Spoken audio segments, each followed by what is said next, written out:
నేతాజీ ఫైల్స్తో ఖాదీర్ ఏం చేస్తాడు? ఖాదీర్ ఒక వైరస్ లాంటి వాడు.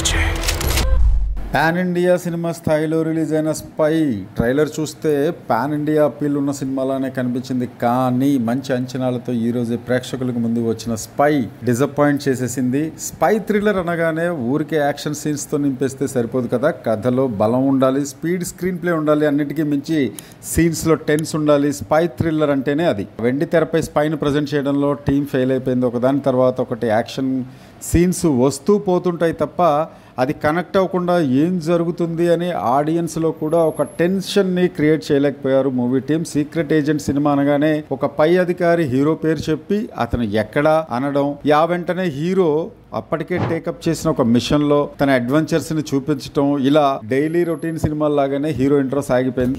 హీరోయిన్స్ రొమాంటిక్ ట్రాక్ అయితే అసలు ఆడియన్స్కి కనెక్ట్ అవ్వదు. సీరియస్ టాస్క్ నడిపించే రా చీఫ్ రోల్ని సిల్లీగా డిజైన్ చేయడం, సుభాష్ చంద్రబోస్ స్టోరీ కనెక్ట్ చేశారు ఇందులో అనగానే మంచి హైప్ క్రియేట్ అయింది మన ఆడియన్స్లో. కానీ సరిగ్గా దాన్ని కూడా ప్రజెంట్ చేయలేకపోయారు మూవీ టీం. ఒక హాఫ్ అన్ అవర్ మాత్రం సుభాష్ చంద్రబోస్కి కనెక్ట్ అయ్యే స్టోరీ బాగానే అనిపించింది. ఆ తర్వాత దాన్ని సస్టైన్ చేయలేకపోయారు.